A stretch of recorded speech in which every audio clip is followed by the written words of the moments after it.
Friends, welcome to my YouTube channel Roopa cooking vlogs. ಇವತ್ತು ಈಸಿಯಾಗಿ ಮನೇಲೆ ಬೇಳೆ ಸಾಂಬಾರನ್ನ ಹೇಗೆ ಮಾಡೋದು ಅಂತ ತೋರಿಸ್ತಾ ಇದ್ದೀನಿ.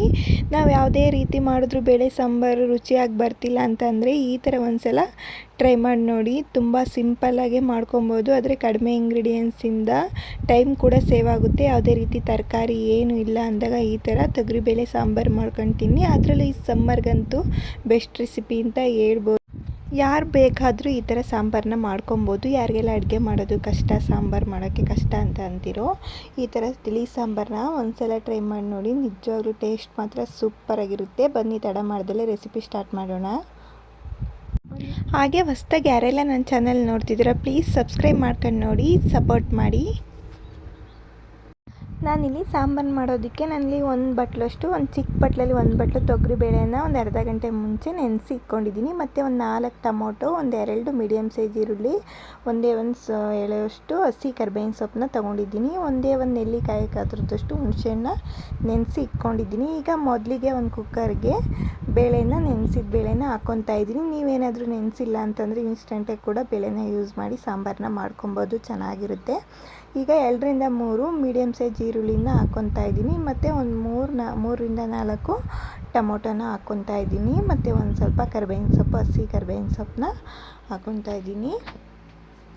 ನೆಕ್ಸ್ಟ್ ನಾನಿಲ್ಲಿ ತೊಗರಿಬೇಳೆ, ಈರುಳ್ಳಿ, ಟೊಮೊಟೊ ಎಲ್ಲ ಬೇಯೋವಷ್ಟು ನಾನಿಲ್ಲಿ ನೀರನ್ನ ಹಾಕ್ಕೊತಾ ಇದ್ದೀನಿ. ಮತ್ತು ಒಂದು 1/4 ಸ್ಪೂನಷ್ಟು ಅರಿಶಿನ ಪುಡಿನ ಸೇರಿಸ್ಕೊತಾ ಇದ್ದೀನಿ. ಒಂದು ಟೀ ಸ್ಪೂನು ನಾನಿಲ್ಲಿ ಕಲ್ಲುಪ್ಪನ್ನ ಹಾಕ್ಕೊತಾ ಇದ್ದೀನಿ. ಇದೆಲ್ಲ ಹಾಕಿದ್ದಾದ್ಮೇಲೆ ಒಂದು ಸಲ ಚೆನ್ನಾಗಿ ಮಿಕ್ಸ್ ಮಾಡಿಬಿಟ್ಟು ಕುಕ್ಕರ್ಲಿ ಕ್ಲೋಸ್ ಮಾಡಿಬಿಟ್ಟು ಒಂದು 3ರಿಂದ 4 ವಿಷಲ್ ಹಾಕಿಸ್ಕೊತಾ ಇದ್ದೀನಿ. ಬೇಳೆ ಎಲ್ಲ ಚೆನ್ನಾಗಿ ಬೇಯೋ ಥರ ನೋಡಿ. ಇವಾಗ ವಿಷಲ್ ಹಾಕಿದ್ದಾಯಿದೆ. ಕುಕ್ಕರ್ಲಿಟ್ಟು ಓಪನ್ ಮಾಡಿ ತೋರಿಸ್ತಾ ಇದ್ದೀನಿ. ಬೇಳೆ ಟೊಮೊಟೊ ಎಲ್ಲ ನೀಟಾಗಿ ಸ್ಮೂತಾಗಿ ಬೆಂದಿರಬೇಕು, ಆ ಥರ ನಾನಿಲ್ಲಿ ಬೇಯಿಸ್ಕೊಂಡಿದ್ದೀನಿ. ನೆಕ್ಸ್ಟ್ ನಾನಿಲ್ಲಿ ಒಂದು ವಿಸ್ಕರಿಂದ ಚೆನ್ನಾಗಿ ಇದನ್ನು ಮಸ್ಕೊತಾ ಇದ್ದೀನಿ. ತೊಗರಿಬೇಳೆ ಎಲ್ಲ ಸಿಗಬಾರ್ದು, ಆ ಥರ ನೀಟಾಗಿ ಸ್ನ್ಯಾಚ್ ಆಗೋ ಥರ ಚೆನ್ನಾಗಿ ಮಸ್ಕೊತಾ ಇದ್ದೀನಿ. ನೋಡಿ, ನೀಟಾಗಿ ಮಿಕ್ಸ್ ಮಾಡ್ಕೊಳ್ಳಿ. ತೀರಾ ತೆಳ್ಳಗೆ ಮಾಡ್ಕೊಬೇಡ್ರಿ, ತೀರಾ ಗಟ್ಟಿಗೂ ಮಾಡ್ಕೊಬೇಡ್ರಿ. ಈ ಥರ ಈ ವಧದಲ್ಲಿ ಇಷ್ಟು ನೀರು ಹಾಕಿದ್ರೆ ಸಾಕಾಗುತ್ತೆ. ನೋಡಿ, ಈ ಥರ ಮಿಕ್ಸ್ ಮಾಡ್ಕೊತಾ ಇದ್ದೀನಿ.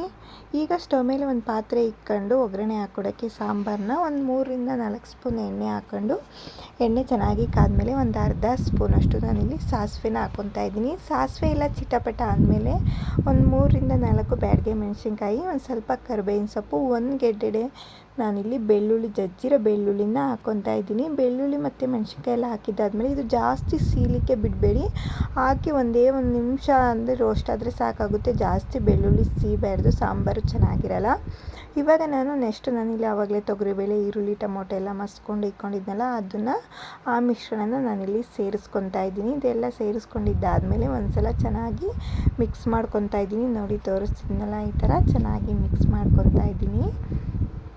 ಈಗ 1 ಸ್ಪೂನಷ್ಟು ನಾನಿಲ್ಲಿ ಹಚ್ಚ ಖಾರದ ಪುಡಿನ ಸೇರಿಸ್ಕೊತಾ ಇದ್ದೀನಿ. ಮತ್ತು ಆವಾಗಲೇ ಹುಣಸೆಹಣ್ಣು ನಾನಿಲ್ಲಿ ಕಿಕ್ಕೊಂಡಿದ್ವಲ್ಲ, ಅದನ್ನು ಹುಣಸೆ ಹುಳಿನ ಮಾತ್ರ ಸ್ವಲ್ಪ ಹಾಕ್ಕೊತಾ ಇದ್ದೀನಿ. ಹುಣಸೆ ಹುಳಿ ಮತ್ತು ಖಾರದ ಪುಡಿನ ಹಾಕಿದ್ದಾದಮೇಲೆ ಒಂದು ಸಲ ನೀಟಾಗಿ ಮಿಕ್ಸ್ ಮಾಡ್ಕೊತಾ ಇದ್ದೀನಿ. ಅಂದರೆ ಖಾರದ ಪುಡಿ ಎಲ್ಲ ಹಾಕಿರ್ತೀವಲ್ಲ, ಗಂಟೇನು ಆಗದೆ ಇರೋ ಥರ ನೀಟಾಗಿ ಮಿಕ್ಸ್ ಮಾಡ್ಕೊತಾ ಇದ್ದೀನಿ. ಮತ್ತು ತೊಗರಿಬೇಳೆ, ಟೊಮೊಟೊ ಎಲ್ಲ ಬೇಯಬೇಕಾದ್ರೆ ಒಂದು ಸ್ವಲ್ಪ ಉಪ್ಪನ್ನ ಸೇರಿಸ್ಕೊಂಡಿದ್ವಲ್ಲ, ರುಚಿಗೆ ನೋಡಿ ಒಂದು ಸ್ವಲ್ಪ ಉಪ್ಪನ್ನ ಸೇರಿಸ್ಕೊಳ್ಳಿ. ಮತ್ತು ನಾನಿಲ್ಲಿ ಒಂದು 10 ರೂಪಾಯಿಂದು MTR ಸಾಂಬಾರು ಪೌಡ್ರನ್ನ ಸೇರಿಸ್ಕೊತಾ ಇದ್ದೀನಿ. ನಿಮ್ಮ ಮನೇಲಿ ಏನಾದರೂ ಇಲ್ಲ ಅಂದರೆ ಸ್ಕಿಪ್ ಮಾಡಿ.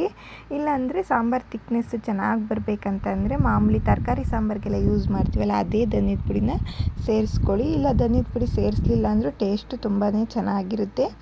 ನೋಡಿ, ಇವಾಗ ಸಾಂಬಾರು ಎಷ್ಟು ಚೆನ್ನಾಗಿ ಘಮ ಬರ್ತಿರುತ್ತೆ ಅಂದರೆ ಒಂದು ಸಲ ಟ್ರೈ ಮಾಡಿ ನೋಡಿ. ಸಾಂಬಾರು ಯಾವಾಗ ಒಂದು ಕುದಿ ಹತ್ತಿರುತ್ತಲ್ಲ, ಆವಾಗ ಒಂದು ಸ್ವಲ್ಪ ಸಣ್ಣದಾಗಿ ಹೆಚ್ಚಿರೋ ಕೊತ್ತಂಬರಿ ಸೊಪ್ಪನ್ನ ಸೇರಿಸ್ಕೊಂಡು ಚೆನ್ನಾಗಿ ಮಿಕ್ಸ್ ಮಾಡ್ಕೊಂಬಿಟ್ರೆ ಒಳ್ಳೆ ಬೇಳೆ ಸಾಂಬಾರು ರೆಡಿಯಾಗಿಬಿಡುತ್ತೆ. ಇದು ಬಿಸಿ ಅನ್ನಕ್ಕಂತೂ ಸೂಪರಾಗಿರುತ್ತೆ. ಬಿಸಿ ಅನ್ನ, ಇಡ್ಲಿ, ದೋಸೆ, ಚಪಾತಿ ಎಲ್ಲದಕ್ಕೂ ಅಷ್ಟು ಚೆನ್ನಾಗಿರುತ್ತೆ. ಈ ಥರ ಬೇಳೆ ಸಾಂಬಾರನ್ನ ಒಂದು ಸಲ ಟ್ರೈ ಮಾಡಿ ನೋಡಿ. ನಿಜವಾಗ್ಲೂ ಟೇಸ್ಟ್ ಮಾತ್ರ ಸೂಪರಾಗಿರುತ್ತೆ. ತುಂಬ ಸಿಂಪಲ್ಲಾಗೆ ಮಾಡ್ಕೊಬೋದು, ಟೈಮ್ ಕೂಡ ಸೇವ್ ಆಗುತ್ತೆ. ಮತ್ತು ಯಾರಾದರೂ ಗೆಸ್ಟ್ ಬಂದಾಗ ಈ ಥರ ಸಾಂಬಾರು ಟ್ರೈ ಮಾಡಿ, ಹೇಗಿದೆ ಅಂತ ಕಮೆಂಟ್ ಬಾಕ್ಸಲ್ಲಿ ತಿಳಿಸಿ. ಪ್ಲೀಸ್ ಈ ವಿಡಿಯೋ ಏನಾದರೂ ನಿಮ್ಗೆ ಇಷ್ಟ ಆಗಿದ್ದರೆ ಒಂದು ಲೈಕ್ ಕೊಡಿ. ಹಾಗೆ ಸಬ್ಸ್ಕ್ರೈಬ್ ಮಾಡ್ಕೊಂಡಲ್ಲಿ ಯಾರೆಲ್ಲ ನನ್ನ ಚಾನಲ್ ಇನ್ನೂ ನೋಡ್ತಿದ್ದೀರಾ ಪ್ಲೀಸ್ ಸಬ್ಸ್ಕ್ರೈಬ್ ಮಾಡ್ಕೊಂಡು ನೋಡಿ, ಸಪೋರ್ಟ್ ಮಾಡಿ.